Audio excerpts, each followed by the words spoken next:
Оросын улбаны улсаас авах шатхууны хэмжээг нэмэгдүүлэхээр боллоо. Хилээр нэвтрэх АИ-92 автобензин 130.1 тонноор АИ-95 автобензин 505.2 тонноор тус өсжээ. Үндсэн хуулийн зэц ерөнхий сайдыг огцруулах тухай улсын хурлын тогтоол нь үндсэн хуулийг зөрчсөн гэж үзлээ. Нийт нутгийн 46% нь застай байна.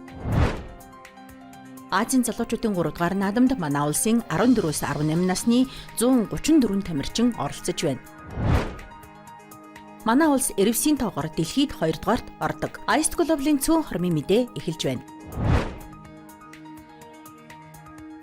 Оросын улбаны улсаас авах шатхууны хэмжээг нэмэгдүүлэхээр боллоо. Аж үйлдвэр Эрдэс баялагын сайд Дамдиням өчигдөр Оросын улбаны улсаас Монгол улсад цугаан онц бөгөөд бүрэн эрхээ элчин сайд Алексей Николаевич Евсиковтай уулзахдаа ийхүү тохиролцжээ. Уулзалтаар элчин сайд Оросын улбаны улс нийлүүлэлтэд буруулаагүй, мөн тээвэрлэлттэй холбоотой ямар нэгэн асуудал байхгүй, шатхууны нийлүүлэлт тасрахгүй, хэвийн үргэлжлэнэ гэдгийг мэдгдсэн байна.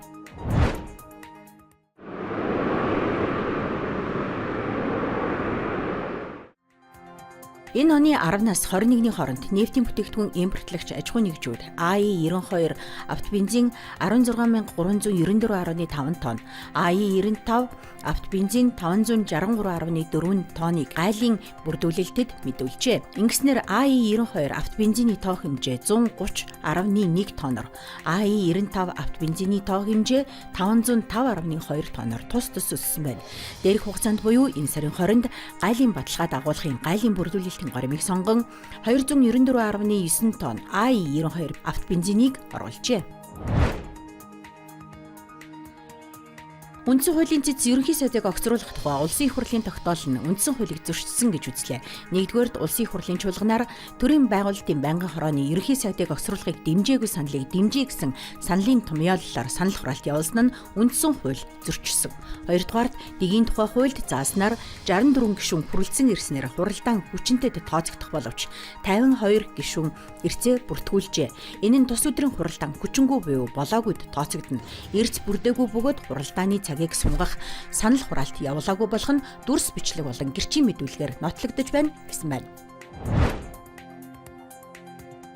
Нийт нутгийн 46% застай байна. Тодорхойлбол улсын хяргас, цагаан хайрхан, хөвсгөлийн цэцэрлэг, цагаан үр, эренчин лүмб зэрэг 5 суманд 10-аас 20 см, хөвсгөлийн алаг эрдэнэт 26 см, бусад нутгаар тэгээс 10 см-ийн застай байна. Өнгөрөх 10 хоногт агаарын температур хасах 11.5 градусаас хасах 1.1 градус хүйтэн хур тундас олон жилийн дунджийн орчимд Баян үлгий, увс, ховд, говьалтай Баян хонгорын ганц нэг сумдаар олон жилийн дунджаас бага зас орсон. Тал хэр говь талын нутгаар салхи секундэд 16-аас 27 м хүрч аюулт үзэглийн хэмжээнд хүрчээ. Баруун өмнөд Азийн Персийн булангийн Ольтрогт байрлах Бахрейний хаант улсад болж байгаа Азийн залуучуудын 3 дугаар наадамд манай улсын 14-өөс 18 насны өсвөр залуу 134 тамирчин 44 багш дасгалжуулагчийн хамт оролцож байна. Нийтдээ 45 улсын 4,000 гаруй тамирчин 10 хоногийн туршид хурд хүч авахалт самбаагаа сорхоос манай тамирчид 20 төрөлд өрсөлдөх юм а. Одоогийн байдлаар 13 улс ямар нэгэн байдлаар медаль хүртсэн байна. Наадмын нээлтийн ёслолд манай багийн тугийг өсвөрийн шгшээ багийн ахлагч, Сагсан бөмбөгийн тамирчин Имүүжин, волейболын тамирчин Ананд нар хүндэтгэлтэй залжээ. Манай улс Эрвсийн тоогоор дэлхийд 2 дугаарт ордог.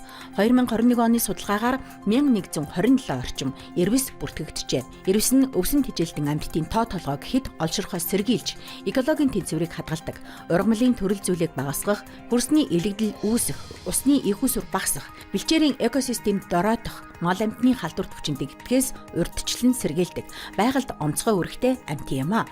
Тиймээс жил бүрийн 10 дугаар сарын 23-ны энэ өдрийг эрвс хамгаалах олон улсын өдөр болгожээ. Ice Global-ийн цөөн хормын мэдээ байла. Ажлын амжилт хүсье.